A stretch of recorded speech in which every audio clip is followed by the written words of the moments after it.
Welcome to the Artist Bloc. It's a show for entrepreneurs. Thank you. We got Trish in the house. We got John in the background on the visuals. Right. And it's your boy DJ Karolina with the K. Holla at your boy every Monday night, 9 p.m. to 11 p.m. on WUAG 103.1 FM. It's the Artist Bloc. Let's go. You got that right? That's great. We're using that.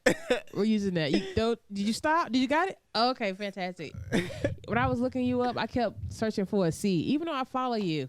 And it was like, I just kept searching for a C. Then I had to like go through my friends and like stroll and shit until I found you. Like, damn, it's with a K. Yeah, it is a K now. It used to be a C, but now it's a K for legal reasons. It's all good. You know what I'm saying? It's all good. I understand. And you know what's even crazier is that, so I saved you in my phone under the K, but then when I text you, it popped up in my phone, DJ Karolina with a C. It's like I had this number the whole time. I had to go through a little rebranding phase, you know what I'm saying? Make myself more marketable, you know what I'm saying? Somebody reach out to you over the C? No, it was just like I looked at the environment and I looked up. People's attention span is really short nowadays. So I had to like make my branding a little bit more concise so that way it'd stick with people's minds. Yeah. And so I was just like, DJ Karolina is a Latin American DJ. DJ Karolina with a C.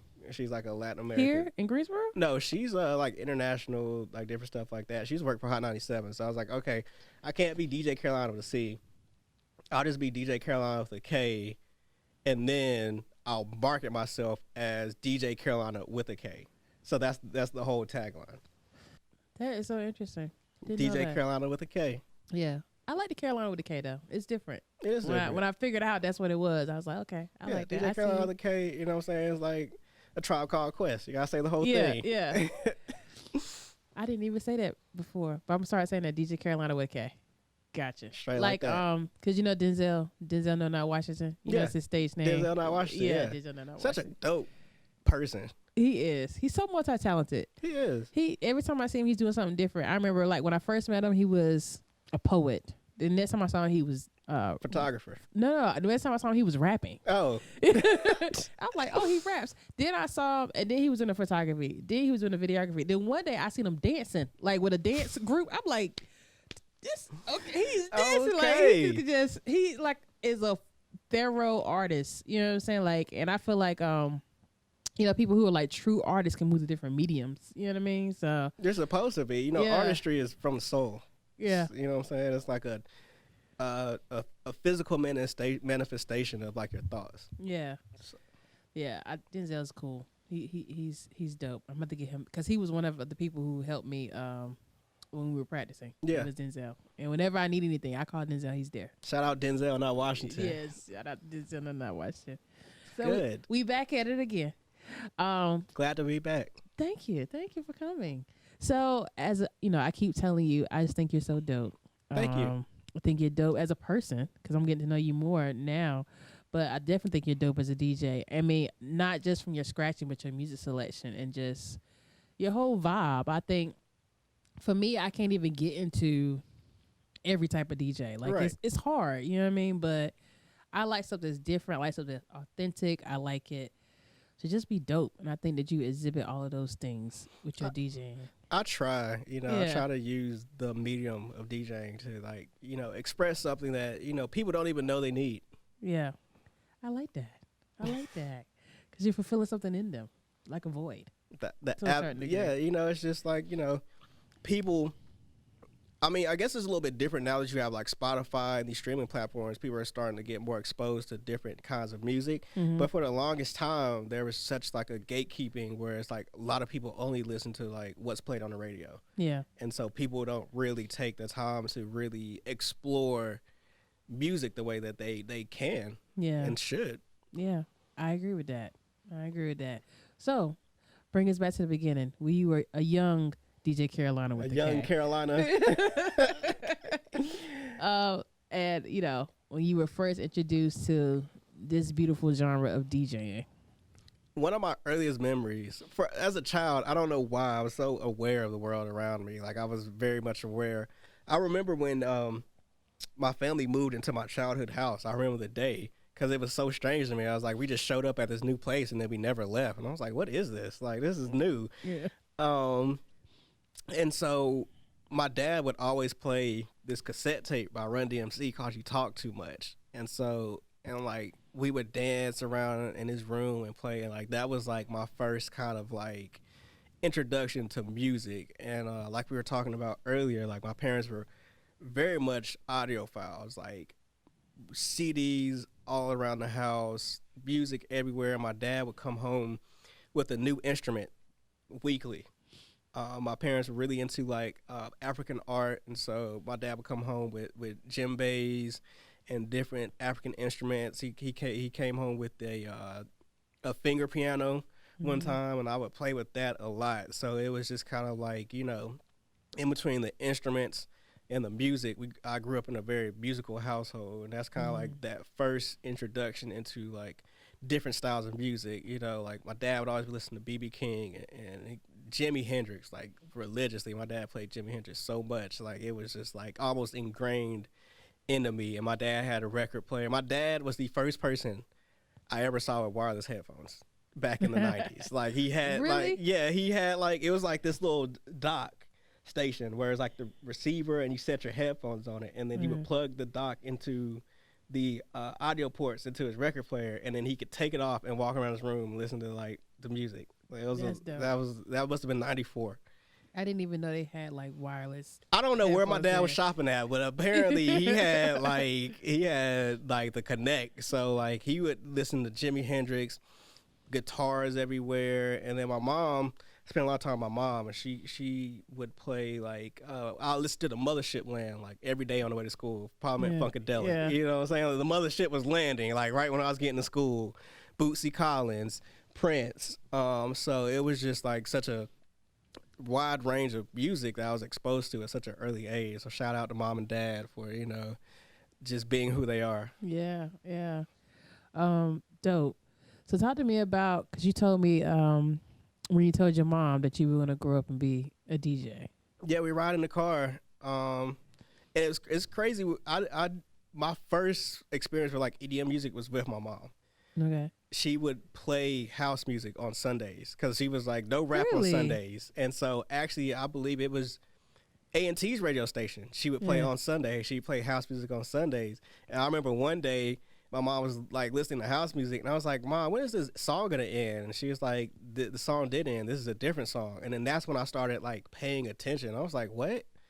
And I remember one day I was riding around with my mom, and there was a DJ on the radio, and they were like cutting and scratching and like mixing different records on the radio. And for whatever reason, I was just very career conscious as like a young individual. I don't know why, but I looked at my mom and I was like, Mom, what if I want to be a DJ when I grow up? And she was just like, as long as it pays the bills.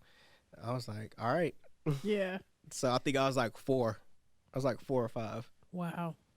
I don't even remember 4 or 5. Well, I feel like I remember glimpses, but like I said, I don't know. I would watch a lot. I was very observant as a child. Like I just watched things that were going on around me all the time. So like the things that would happen around me just really stuck with me for whatever reason. Yeah, I think it's dope that your mom was like, no rap music on Sundays, but we'll listen to house. Right.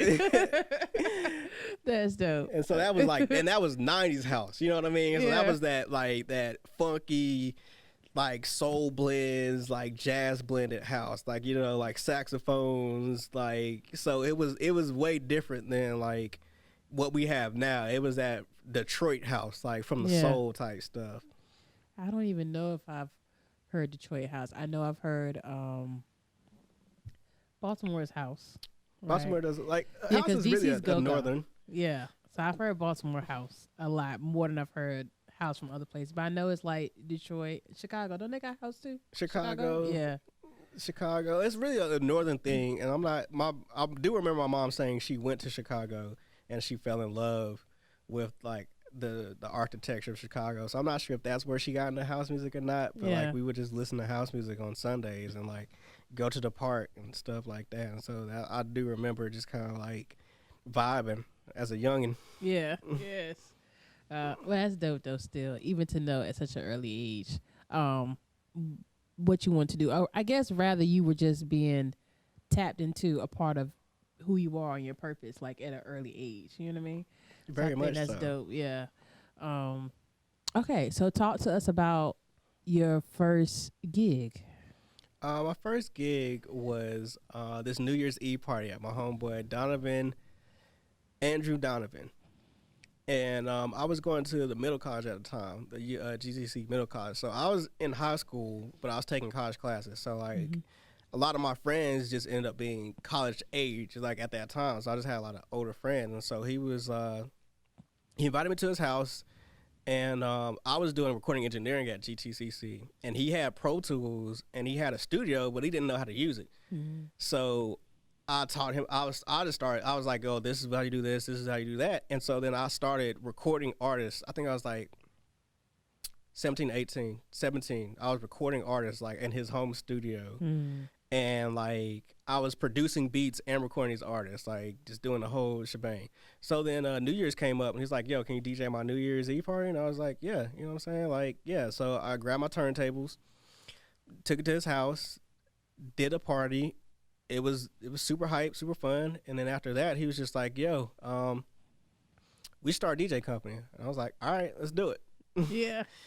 And so I had the equipment and I had the skill, and he had a car and he knew how to talk to people and he knew people. And so like between the two of us, we made like one relatively decent DJ.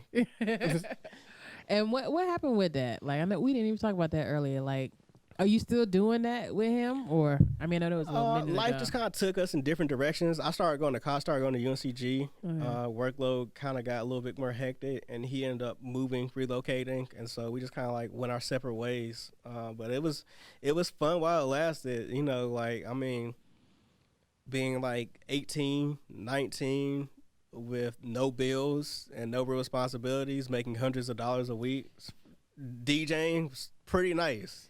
Yeah, I remember those days. I mean, I wasn't DJing, but just being young with no responsibilities. No responsibilities, nothing like that. And so, you know, like, I'm working 2 nights a week, making like hundreds of dollars a week, you know, working 2 nights a week. And then I spend the rest of my week like playing video games and like chilling. Right. So That's the good life.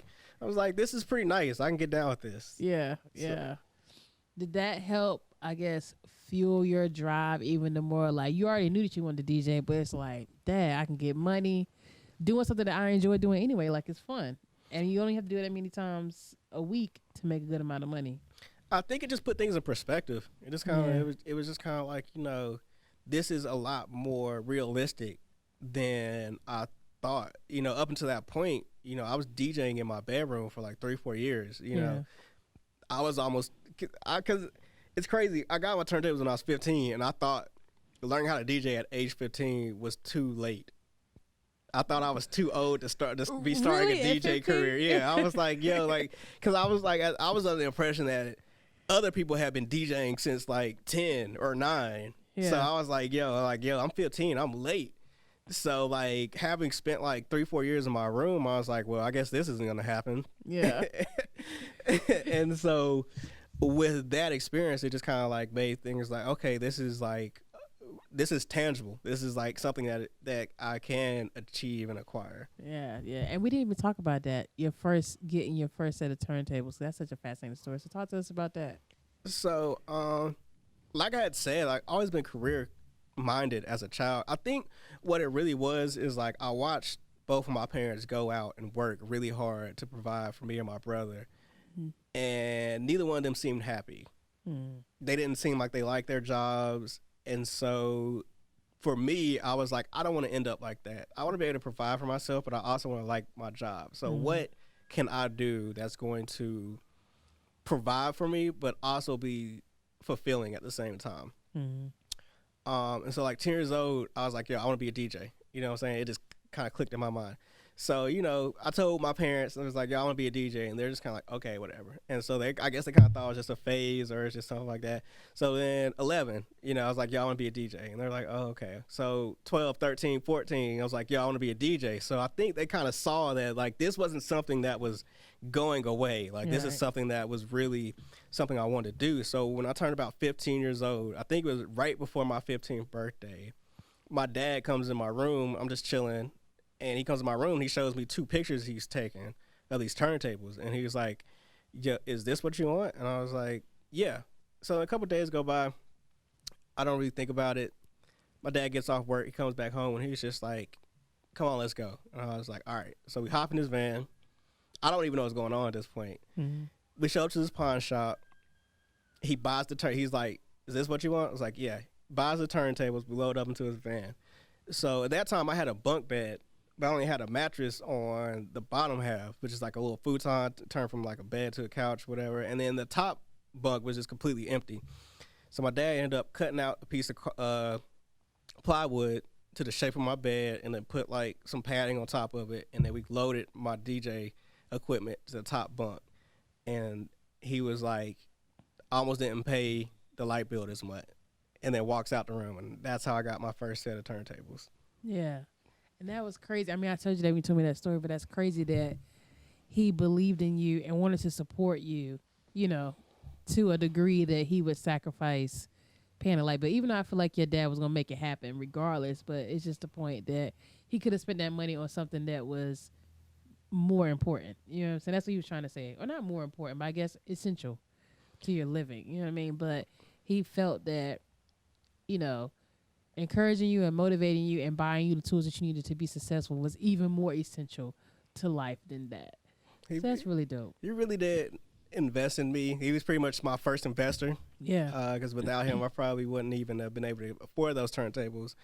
And, you know, I left the price tag on those turntables. So, like, the same price tag that was on there from the pawn shop, I left them on the turntable. So anytime I went out and did a gig or went anywhere, the price tag that my dad paid for them was always on the turntables. I brought that with me. Yeah. So it's also interesting because he also bought me a PlayStation 2, and that's where I first started making beats. On a PlayStation 2? On a PlayStation 2. How do you do that? Like, I didn't even know you could. I've never heard anybody say that. That's always the first question I get whenever I tell people that. I did end up starting to produce beats on a PlayStation 2. That was the first, like, digital platform that I was using.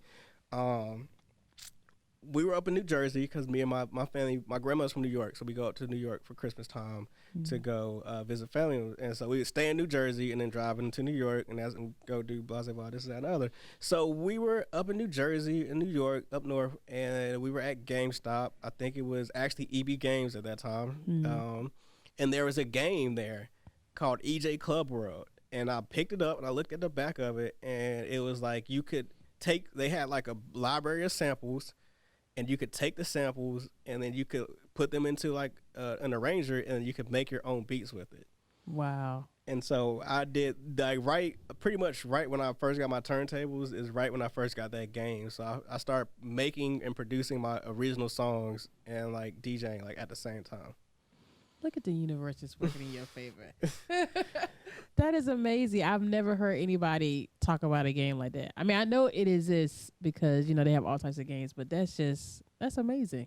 Yeah. Yeah, it's a crazy game. My dad bought the PS2, and then I started making beats on that, and then I eventually graduated to FL Studio, but that was my first music production software was on a PS2. FL, that's Fruity Loops, ain't it? Yeah. FL Studio, okay. I've never heard anybody call it FL Really? Studio. No.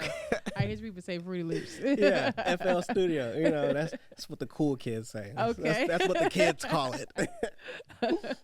Okay. So I have a question then, because you got your turntables at 15, you got the game, you're DJing, you're doing your thing, you meet your homie when you're in high school, basically, right? Yeah. And you're doing your thing. But you went to college for film. Why didn't you go for music?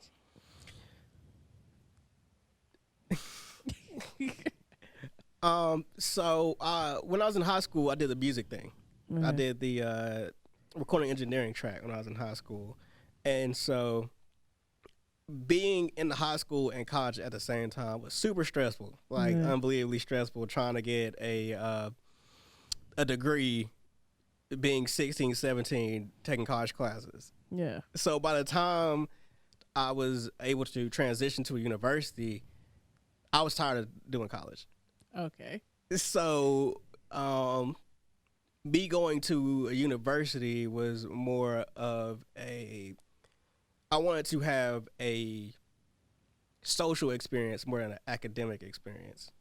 I understand so then when I was going to school, I wanted to be able to go to school for something that I could graduate and be able to do the course load, but also have the experience of being in college without having to be inhibited by college. If And that makes sense. it does, and you felt like film was the best. Yeah, I felt program like, for because that. it was just like, I grew up in front of a television, so I was like, yo, I pretty much understand what film is supposed to look like.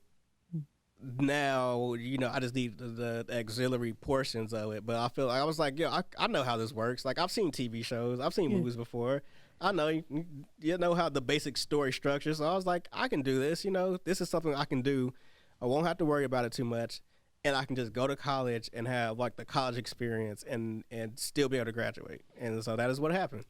Do you think, or has that film program influenced your DJ career anyway? It has. The thing I found out was that being able to, because I got a camera and I started doing photography and like videography, and like being able to do shoot photos and do videos allowed me into spaces a lot faster being a photographer than I would have gotten there at being a DJ. Like it allowed me to navigate through the industry easier almost. And so I got to do a lot of different things through photography and videography that I necessarily wouldn't been able to do as a DJ. I can see that. Because the cameras do get you into doors that other things can't get you into. I actually got into the Amigos were in town in Greensboro, and I actually, through some a lot of different avenues, was able to get on stage with Amigos and did like a vlog of me on stage with Amigos. And so the security actually thought I was with Amigos, so I ended up walking out the back door with them to their like tour bus, like as like part of their entourage. Wow. That's dope. So yeah, that's something I wouldn't have been able to do as a DJ. Yeah. But as a photographer, videographer, I was able to just kind of like finagle my way. I mean, like where you're sitting is like where Offset was to me. Wow. This is like early Migos. Yeah, it's like early Migos. I think this is like early Migos. I want to say Culture 1 had just come out, so like it was like really early on in their career. Yeah, I don't know. Was that the first Migos song? I remember it being a weird that I heard was Fight Night, I think. Fight Night. I think it was a little bit before. It was like kind of like right after Bando had come out. So like they were just starting to like get really, really big. Yeah, no worries. Shout out to the Migos. Shout out to the Migos doing their thing. Offset looked me straight in my face, and he was just like, yeah. Like I was supposed to be trying to get an interview with them, but it was so loud in the club that like I had arranged for me to be able to interview them, but it was just so loud in the club I wasn't able to get any audio. So it's like an all video vlog on YouTube right now. Yes, and you are a professional, so you are aware not to record in the club and loud music. Yeah, because it's gonna be bad audio compared to others. Yeah. Anywho, but transitioning. So during that time, though, you started your radio show on campus. Well, I guess that was different from the one that you have now, right? But you started your first radio show on campus. I started my first radio show. They had a DJ interest meeting. I ended up going out and checking that out, and they were just like, we're looking for DJs. And blah, blah, blah, blah. So I filled out an application, ended up getting a time slot, and I started working at WUAG while my freshman year there. And so I did that all the way up until my senior year. And at one point, I was doing 2 separate shows a week. I found out that you can do specialty shows like after like 9 p.m. So basically what they have is like rotation shows where you just have to play the music that's up at the station. So then I found out that you can do I wanted to do a specialty show, but they just weren't any time slots. So there came some available, and I found out that I was able to bring my turntables up to the station and plug them into the board, and I was able to mix live on air. So at first I was like, like maybe I shouldn't do this, or maybe, I really want to do this, but you know what I'm saying? Like, and so I actually one night had a dream about my show, about me doing my show. And I woke up that next morning, I was like, I got to get a specialty show. So I go to the radio station, and you're supposed to like write out a proposal, but I just went directly to the music director and told him my idea for a show, and he greenlit it. And then that's how I started my first iteration of Galactic Rhythm Radio. That is, I was going to ask you, what was it? Was it different from what you have now, or is it similar? That's still called Galactic Rhythm Radio, and it's still kind of based around the same thing, but it's a little bit different now. I'm including local artists. Yeah. I'll have them come up and do interviews, but at first it was just me mixing for like 2 hours straight, like EDM. Okay, I was gonna say break down what the Galactic experience is like. It's really just an exploration of like electronic dance music. EDM kind of in America gets a bad rap for just being strictly dubstep or being strictly one type of sound, but it's really EDM is really like an umbrella term that really encompasses like a wide range of different styles and genres from all across the world. And so like I just kind of, it's just like a deep dive into EDM as a whole, like different styles, different sounds, different genres, different BPMs. And so it's just kind of like, it's really, for me, therapeutic. I could see that. It's really just kind of like an outlet for me. And so it's like, you know, at first it was just kind of like, you know, I'm going to do this, I'm going to blow, and everything's going to be cool. And I kind of put all these expectations on it, and then a lot of those things didn't happen. And so then when I went back to it and reworked it, you know, I kind of looked at it as more of an outlet or a form of like self-expression. And then, like I said, I started to include other artists. And within 6 months to a year of me changing the format and changing my expectations on it, I got way further in that first year reworking the show than I did in the 3 years I was originally doing it. Do you feel like you did that because you were focusing more on, I guess, the passion of it?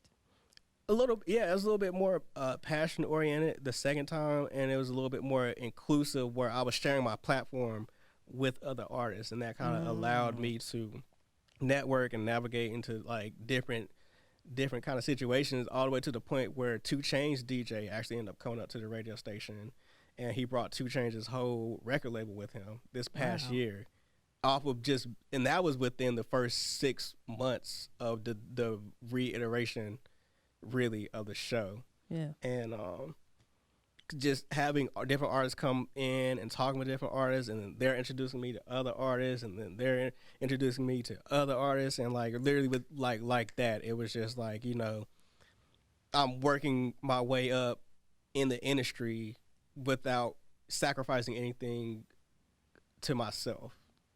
Dope. I think that was key what you just said there, in terms of it's like things open up for you when you begin to network with other people, because it's like you are extending yourself upon other people's platforms. Does that make sense what I'm saying? Yeah, and it was just like, you know, I took myself being the main focus out of it and gave it more of a communal feel. Yeah. And that really kind of just like changed the nature of the show. Yeah. Well, let me say this, because your show is focused on EDM, right? But I'm pretty sure your artists are from all genres. I like to use the term artist very loosely. Me and my co-host, shout out C Money, we have different types of artists up there. Sometimes we'll have like local business owners, because I feel like owning a business is a type of artistry. Gotcha. You know, we'll have poets up. Well, I mean, primarily we have had hip hop artists, but we've had crossover artists. We've had artists come, like, you know, singers, and it's a very broad definition of artistry. Okay, I understand that. And that makes sense too. You know what I mean? So it definitely makes it interesting, and it definitely, you know, I was actually doing a show this past Monday, and I was doing a set, and I thought I was doing a pretty poor job of my set. Like, it wasn't very cohesive. And somebody followed me on Instagram, reached out to me on Instagram, was like, yo, like, I live in Thomasville, and I was just driving through Greensboro, flipping through the radio, and I heard your show, and it was so dope, because I don't get to hear EDM like that on the radio. And, like, you know, and he was just like, yo, just keep doing your thing. Like, it's really crazy, because you never know who's listening at any given time. So it's really cool to have, like, to be able to do something that elicit like an emotional response to make somebody reach out to me like that. Yeah. I know, it's the little things like that that can like keep you going. Yeah.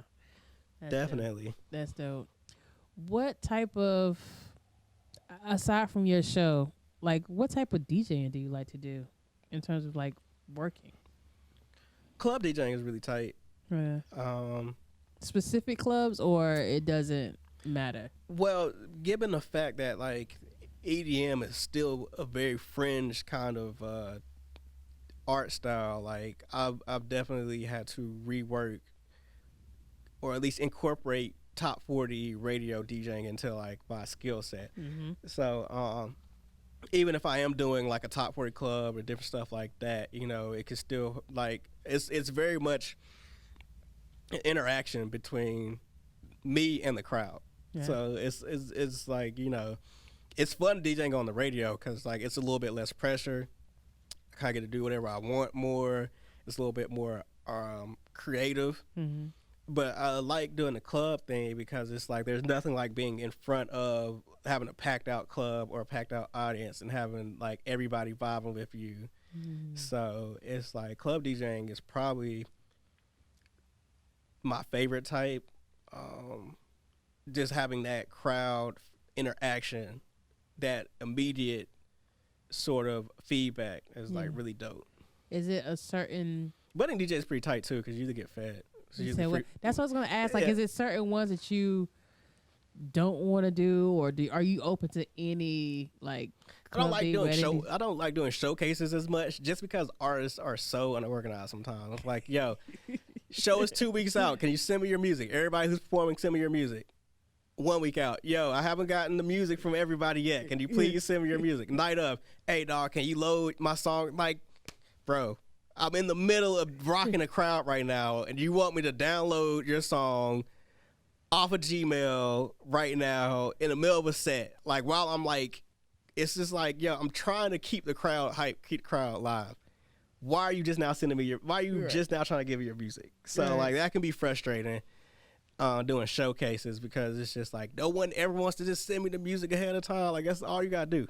If you're doing showcases, send the DJ your music ahead of time, please. Like, it's just like, it's just like stressful. No, and I was going to say, I think that's very key too, because by them following directions, they're building a relationship with you as a DJ who can play their music, not just that night, but anywhere that you go. Wherever. Yeah. You know what I'm saying? But it's just like, most artists' work ethic, it just isn't there. But even when I'm dealing with like a little bit more professional, even more high up, still the same thing. Like, it's just like, it's no love for the DJ out here. And so it's like, you know, there have been times where it's just like, I'm like trying to keep the crowd hype, or I have the crowd hype, you know what I'm saying? And I have them right where I need them to be, but I'm having to download this artist's song. So I'm having to like open my phone up, set up the Wi-Fi so I can connect my computer to the Wi-Fi so I can download songs, make sure I'm downloading songs, make sure I'm mixing the songs before the song ends, as well as keeping the energy hype. And so it's just like, why can't you just send me the music ahead of time? But this is how it goes. Well, it's okay. Hopefully artists are watching this show and they take heed to the warning. Just send it. It's like, all I gotta do is just export it from whatever computer program you're using and email it. Like, that's not that, like, it's not that hard of a process. So no, it's not. And you know, we deal with artists a lot here at the Artist Bloc as well. So I mean, it's just like, and being an artist myself, I definitely get it. You know what I'm saying? Like, you were sending me emails I wasn't necessarily responding to ahead of time. So it's like, you know, when you're an artist, you're not always the most focused person all the time. So I get it. But it's, you know, it's just like, yo, can you just put a little bit of effort into like preparation? Right. That will take you a long way, no matter what industry you're in. Right. And what's key is that even though, you know, we was talking, but you have read the emails and you did what you need to do. I think that when you take yourself seriously as an artist, even if it's like right up until that last minute, you're going to do what's necessary. I think when you're playing games and playing with yourself, in my personal terms, it's like you coming up to the DJ in the middle of a set, which I think is unprofessional anyway. Like, wait till he takes a break. You know what I'm saying? Like, eventually he's going to stop, then go talk to the DJ. But to go to the DJ in the middle of the set and ask him to play your song or whatever. I think that's unprofessional, and it's about relationships as well. So to a certain degree, you're kind of like not starting your relationship out on a good note. It also makes the DJ not want to play your song. Like, right, like that's what I'm saying. There's been times where I'm like, DJ, if I'm not even doing a showcase, and like people are like, "Yo, can you play my boy's song?" And I'm just like, "No."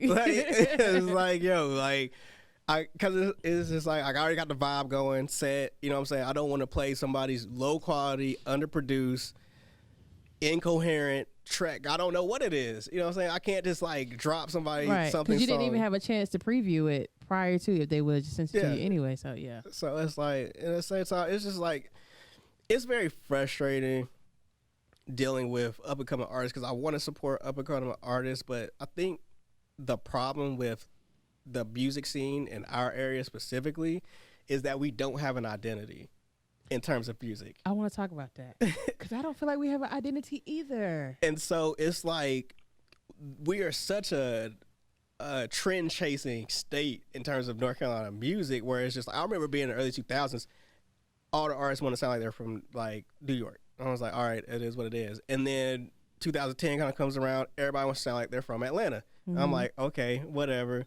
And then it continues, and like the only music that comes out of like this general area just sounds like what everybody already hears on the radio, and I'm just kind of like, this is whack. Right. So you have a bunch of artists who are trying to create a sound that's already been created poorly, because they don't have any concept of the basis of how the sound was created or why it is. They just know they hear it on the radio, so it's like, oh, I'm just gonna sound like Soulja Boy now, or fast forward, oh, I'm just gonna try and sound like Lil Wayne now. Fast forward, oh, I'm just gonna try and sound like 21 Savage now. And like, there's no individuality here. And I hear it in the music, and it's just like, yo, this sounds like a song I've heard 50 times already.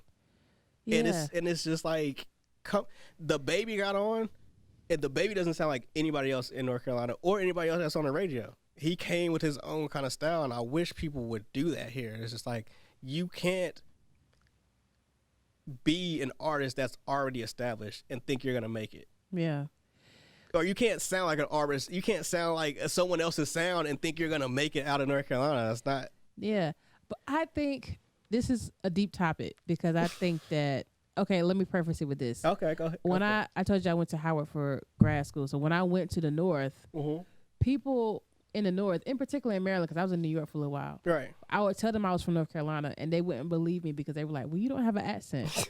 But then I would go to New York, and I would tell people from New York that I was from North Carolina, or I was from the South. They were like, well, yeah, you do sound different, but you don't sound Southern per se. You know what I'm saying? But you do sound like you're not from here.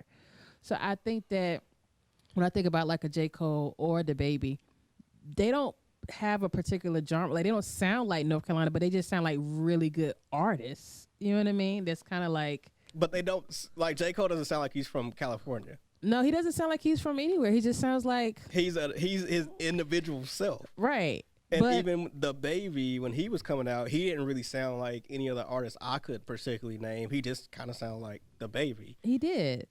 But I want North Carolina to have like a sound. Like DZ has Go-Go, Baltimore has House, Atlanta has Atlanta. Everywhere else has a sound except for North Carolina. And it's almost like, I feel like it's the geographical location. Because we're in the middle. Halfway between the North, halfway between the South, and we're so close to Atlanta that the influences of everywhere else just kind of like cluster here. Right. But nothing's ever really, like, there's no North Carolina sound. So how do you think we can invent it? Because I'm thinking about, for instance, I mean, Go-Go was invented by Chuck Brown. Like, it was invented by somebody from that region. Even in Atlanta, they have, like, for instance, a Jermaine Dupri there who is inventing the sound of Atlanta, or a Lil Jon who's also inventing the sound of Atlanta. Right. How do you think North Carolina can invent its own sound? Is it going to be up to, like, a producer or a DJ? I don't think the artist can, like a rapper or a singer, can necessarily invent the sound as much as somebody who's making the music can invent the sound. So I actually talked about this on my radio show every Monday night, 9 p.m. to 11 p.m. on WUAG 103.1 FM, Galactic Rhythm Radio. But I think what it kind of comes down to is there's a lot of factors I think that goes into this. This is my personal opinion. I don't know this for a fact, but One, there is a scarcity mindset here in North Carolina. I agree with that. And I'll explain that real quick. In that, whenever there's a mindset that the resources here are limited, and so the people who either get the shows or get the gigs or get the venues feel like they have to monopolize that opportunity because they don't feel like there will be another one. So there's a scarcity mindset where it's like, if you're not already with me before, I'm not going to include you in what I got. Also, I'm not going to extend my platform to let anyone else in, and I'm going to hold on to it as tight as I can because I don't feel as though there's going to be anything else like this here. So there's one, is the scarcity mindset.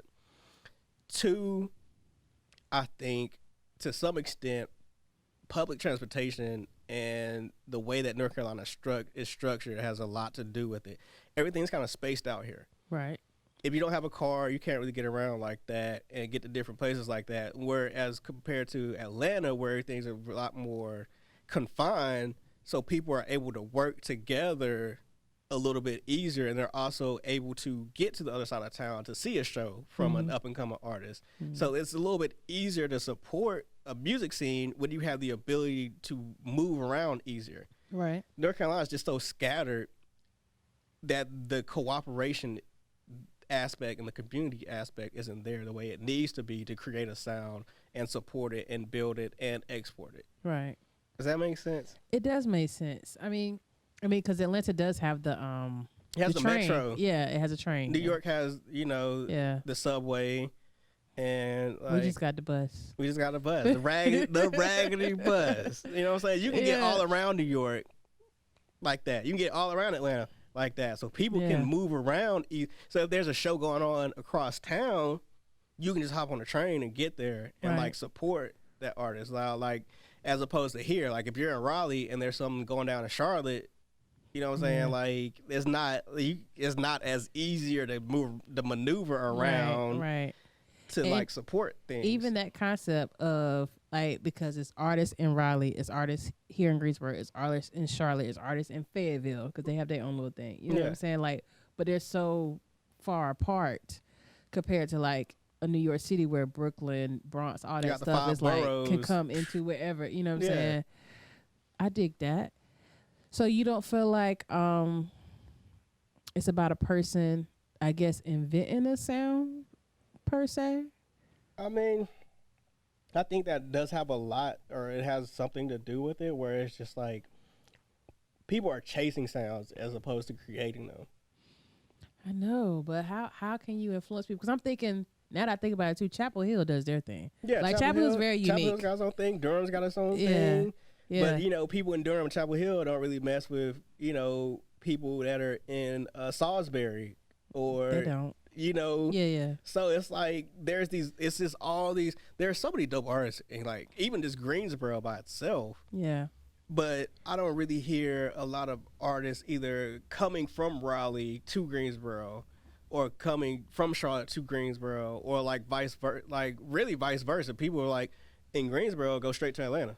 Yeah, everybody in North Carolina wants to go to Atlanta. So a lot of the talent in North Carolina is being exported out to, like, J. Cole went to New York. The Baby went to Atlanta. You know what I'm saying? So a lot of the talent is exported out. Also, I don't know about the rest of the state, but Greensboro does not support the arts the way that it claims that it does. Yeah, it could do more. It could do more. I agree with that. And not even just the municipality, but even the people here. And, there used to be a huge house show scene in Greensboro. Huge. When I was going to UNCG, there were so many different houses that were dual purpose as venues. Mm-hmm. It was crazy. And people would go to there were internationally touring bands that would come to people's houses to play shows, because it was such a warm and welcoming community. And then a lot of that just formed, but a lot of it just kind of got crushed. GPD kind of shut down on a lot of that and just kind of killed it a little bit. And it's just kind of that scene birthed a lot of music and a lot of artists and a lot of creativity. And there's just not venues like that for local artists, and there's just not the support for local artists, and so it can get this. As an artist myself, it can get discouraging. Yeah. Because all it takes is a little bit of support for you to continue to write that one song that bursts a whole genre of music. Like, I don't know what kind of support Lil Jon had behind him, right, to make crunk music. You know what I'm saying? But he had to have something to keep him going that eventually turned into what we know as crunk music. You know what I'm saying? So it's like, it's just, the community is so scattered. Yeah, I can see that, and I can see how it is a lack of support for this particular genre of art. Because, for instance, we have like the folk festival. Yeah, which is cool. But they import all the artists. They do import all of the artists. They do, which is cool. Shout out to folk festival. You know what I'm saying? Slick Rick came through. That was a tight show. Yeah. They had some dope Grandmaster people. Flash came through. That was a tight show too. But at the same time, it's also called the folk festival, like the title. You know what I mean? So I feel like it's for them folks. Right. And it's no shade in it. I'm just pointing it out. You know what I mean? And even honestly, with the visual art scene, like now murals are popping up. Now, it took, what, 50 years to them. And I mean, shout out to Darlene, the partner, because she does her thing. But I mean, prior to the pandemic happening, they weren't necessarily contacting local artists to make murals here. They were really bringing in a lot of outside. The people who were paying for murals were bringing in outside artists to come and paint the murals. I didn't know that. They were, which I felt a little something about that, because I get it. Like, you're just trying to bring in the quote unquote best talent, but how can a talent in the city get on if you're not paying a talent in the city to get on? You're bringing in outside talent because you're kind of saying that they're better to a certain degree. So, I mean, I don't know. I feel like Greensboro's trying. I don't know about North Carolina as a whole, because I can't say that. I feel like Greensboro is trying, but I do feel like it is a long way to go. But I would love for it to be for North Carolina to have its own sound and to have its own presence, because I feel like people try to play North Carolina like all the time. Like, I remember watching, what was that show? Black Ink Crew, because Duchess is from here. Which I didn't know for I feel like the first 2 or 3 years of the show. Yeah, she was at A&T with me. Me, her, and Darlene were all at A&T together, and we were in art classes together. But I remember they showed a scene of her, because she lives in Charlotte basically. Yeah, and she was kind of. And they were showing like hay and showing like. I'm like, horses and stuff. It's just that's Charlotte. Like, North Charlotte? Right. Like, what part of Charlotte is y'all in? Right. Like, no, Charlotte is the city. Like, so it's like people outside of North Carolina are shaping the image and the sound of North Carolina. And I think that's a part of the problem. Like, we're not telling our own story and putting it out there. Because I think North Carolina people are like some of the coolest cats on the planet. But if people outside of our culture keep shaping our image, then people are only going to believe what they see, which is not true, That is true. And it's very unfortunate, because it's like, I would want North Carolina to have its own sound, because it's just like, why shouldn't it? Right. I agree. I want it too. And now that we're talking, I'm thinking about like Fantasia and Anthony Hamilton and Jodeci. And even like when Jodeci was popping, they were being groomed by like New York and Puffy and Uptown. So it's like, I remember seeing them as a kid and not knowing they were from North Carolina and thinking they were from the North.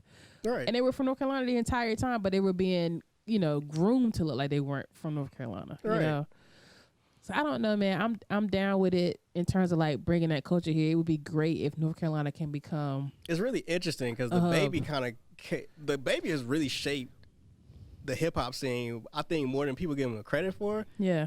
But none of that credit is coming back to North Carolina. None of that doesn't. No one is crediting the baby as having the North Carolina sound. No. I don't hear that at all. I mean, I hear them talk about the baby, but they don't do that. And even with J. Cole. Yeah, J. Cole, J. Cole, very much an individual artist, but no one I hear frames him as a North Carolina artist. Yeah. Or having a North Carolina sound. Yeah. I mean, I think too, with J. Cole, because he was like being groomed in New York.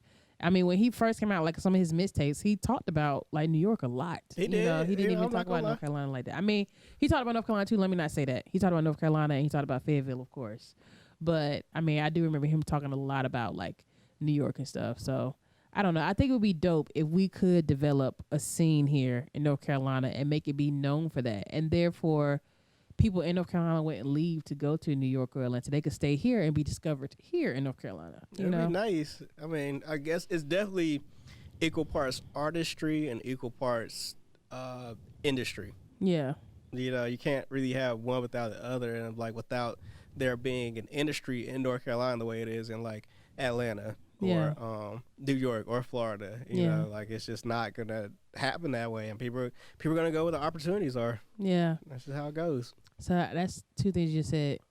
We got to build an industry here, you know, a platform for them to be able to be showcased, and then the sound. Okay, we gotta go because we running out of time. Okay, yeah, it's such a. I love it. All right, so bringing it back to the artpreneurship, because we want a whole tangent about the artistry. Yeah. So I was gonna say, how do you price yourself as a DJ? By time. How long are you gonna be? Okay. Yeah, basically time and equipment. Like, how much equipment do I need to bring? How long am I gonna be there? Yeah. Because, you know, like if we're doing a club, they're gonna have the speakers there already, so you don't gotta bring your speakers out. But like doing a wedding, that's like a completely different kind of environment. You're really kind of like building the DJ booth yourself. Yeah. So it just kind of like depends on what people are looking for and what people are requiring of me. Yeah. Does that make sense? It does make sense. Okay. So for a person who's getting into DJing, what is 5 steps for them to get into the game? So the first step is invest in yourself. Okay. You gotta invest in yourself.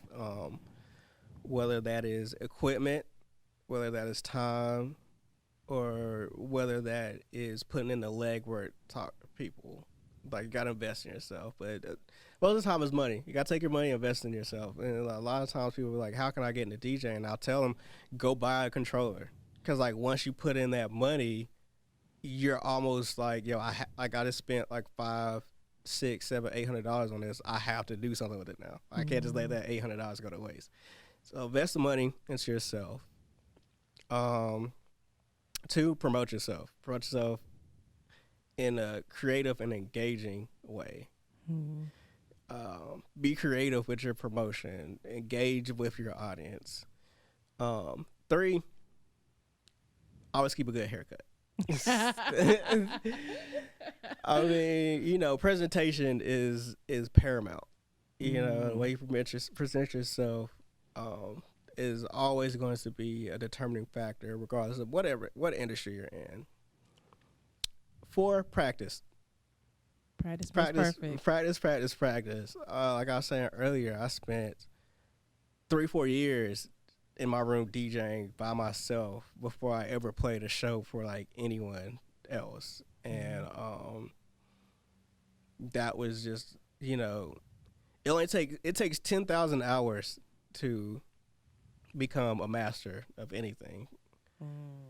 And so break that down, that's about 4 years. But of course, you know, you have to section that out.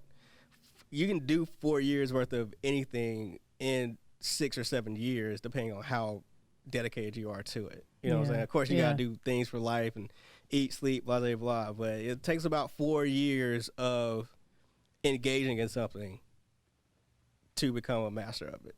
And then number 5, promote yourself more.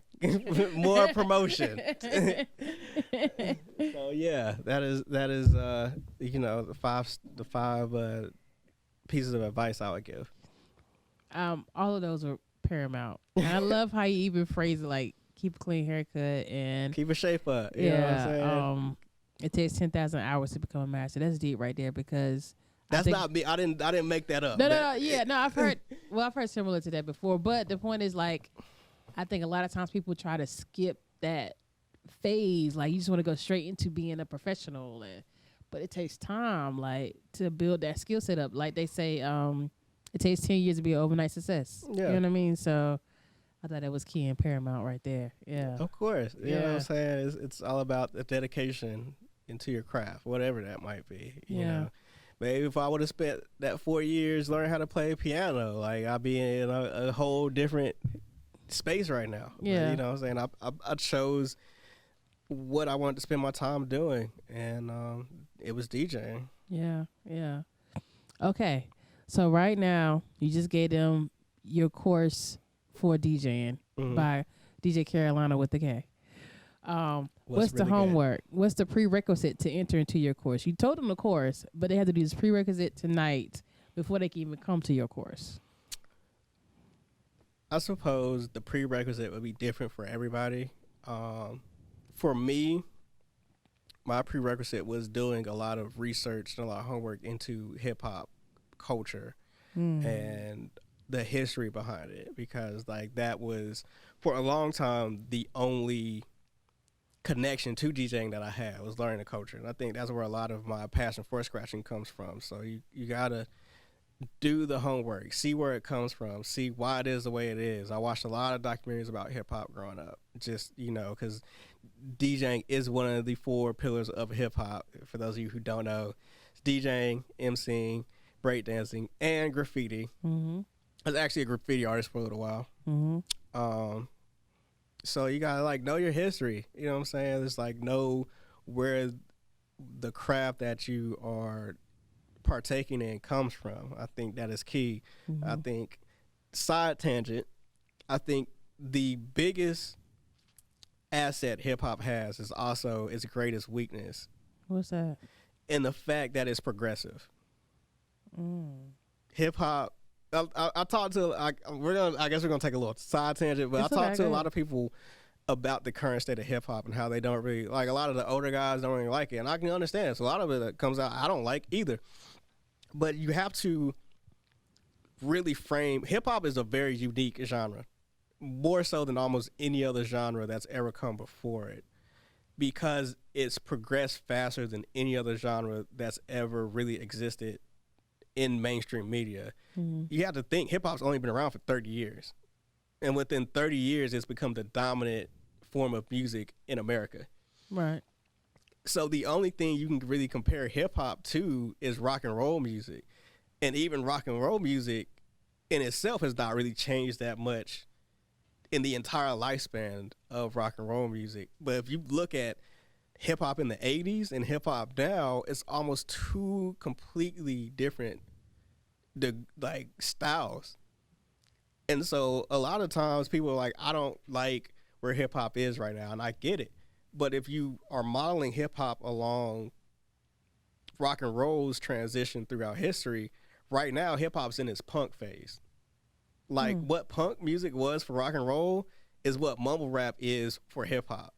You're having these people come with these styles of music where it's like, oh, I can't understand what they're saying. Oh, the music is too fast, and it's like, I don't like it. That's the same things that they're saying about hip hop now are the same things that they were saying about the Sex Pistols when they first came out. And now looking back on it, people categorize that as some of the most prolific rock and roll music to come out. You have now in hip hop, which is really crazy, people up until now, hip hop has always been spoon fed to its audience. You've always been able to hear what they're saying. You've always been able to engage with it without being too involved with it. But now hip hop is at a phase where it's forcing you to engage with the music or else you're not going to get it. And so people are so used to being passive listeners to hip hop and now being forced to engage with it. Like, I can't understand what he's saying. Well, are you listening? Were you ever really listening, or were you just vibing out to it? Because you got people like Wu-Tang. Well, I mean, ODB was like the first mumble rapper. He was kind of like the first person where it's like, I don't even really know what he just said right there, but I'm rocking with it. But you think about Ghostface Killer and Rakim and everybody else, they're always, there's up north, so they're speaking, you can hear everything they're saying. Now that it's transitioned to a southern format, you really have to engage with it. You have to listen to it. You have to be an active listener now. And if you're not actively engaging with the music, you're not gonna know what's going on. People hate it. Yeah. So it's just but that's the thing with hip hop. It's at a certain point too progressive. You ask anybody who listens to Lil Uzi Vert who Run DMC is, they're like, who? You ask anybody who listens to 21 Savage who Curtis Blow is, they're gonna be like, what? you ask anybody who listens to any rock musician today who the Who is, they're like, oh yeah. You know what I'm saying? Like there's this disconnect between modern hip hop fans and the history of hip hop. Like there's just they have no concept of it. You have kids coming out today who don't know Biggie and Tupac, but are listening to ridiculous. You know what I mean? But that's the thing that makes hip hop the dominant force, because it's like each year hip hop progresses somehow in some way, whether it be production or the presentation or the subject. Like hip hop progresses way faster than the audience could even keep up with it. Yeah. So the next iteration of hip hop, the fans of that hip hop won't even be messing with, like, I'm trying to think, Rick Ross. You know what I'm saying? Kids are like 8 or 9 years old now. When they get to be like 8 or 19, won't even know who Rick Ross is. Right. Because they're going to be listening to whoever is the dominant artist then. And like 21 Savage is going to be old school to them. Right.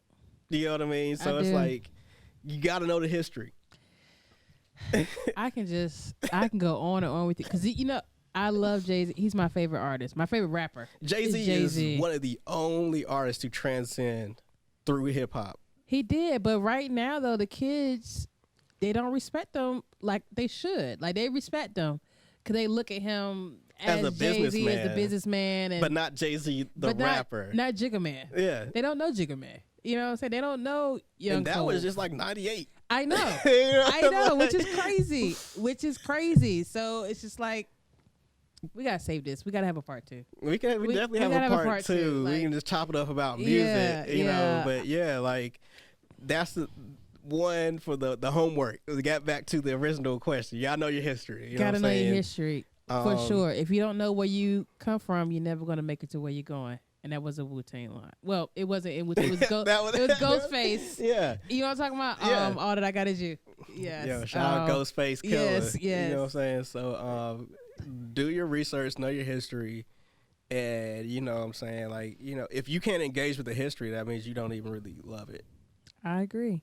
You have to be a scholar of your craft, no matter what the craft is. No matter what it is. Yeah. And it just so happens that hip hop was the most interesting medium for me it was easy for me to engage in it with. Like, we were talking about Grandmaster Flash and DJ Kool Herc and you know Curtis Blow and all these different. One of my favorite rappers is Rakim. Like, Rakim was so ahead of his time as a rapper. It's like kind of like the way he was rapping in the 80s is how people were rapping in like the 90s and the 2000s. Like his visionary style of rapping, like, it is like, you know, when I was growing up, I was kind of like, oh, this is kind of cool. But then once I got older, I was like, yo, like, the way his rhyming and his rhyme patterns and skills is like really articulate and advanced for the 80s. You know what I'm saying? When people was like, I went to the store, ha ha ha ha, and you know, like, Rakim was out here dropping bars like in the 80s where everybody else was just kind of doing this party rock stuff, and he was like one of the first like lyricists. Yeah. You know what I'm saying? So it's like, yo, I always bring up Uzi Vert. Hold on, because I want you to save this. Yeah. I want you to save it because I got an idea, and I'm gonna tell you when we get off. So just all right, number 2. Hold it, okay. Yeah, it's number 2. No, you good. You good. Know your history. Yeah, just know your history. Just leave it right there. They just need to learn their history, and we'll get back to it. We get back to it because I love it, man. Like, you're fantastic. Oh, appreciate You're fantastic. It. You know what I'm saying? We gotta stop because I've loved you being on the show today. Yeah. And I mean, I want you to come back, and I have some other ideas that we're gonna talk about when we get off the camera. You know what I'm saying? We can chop it up. You know what I'm saying? I so appreciate you coming on the show today. Like, I appreciate being here. I mean, you're a dope DJ but you're also just a dope person in general. I appreciate it. You know what I'm saying? Yes. I'll be trying to be agreeable. Yeah. I've been watching a lot of Jordan Peterson videos lately, and so it's just like really shaped my outlook on interacting with people. Like, it's really interesting, the psychology of people. Yeah. So tell the people, tell the people how they can get in contact with you, how they can follow you, and about the show. Holla at your boy, DJ Karolina with a K, on Twitter and Instagram. It's actually DJ Karolina Music, but if you just search DJ Karolina with a K, probably find me. And you can stream Galactic Rhythm Radio every Monday night, 9 p.m. to 11 p.m. Eastern Time on TuneIn app, or you can catch the older episodes on Mixcloud and just type DJ Karolina with a K. Yeah, DJ Karolina with a K everywhere. Fantastic.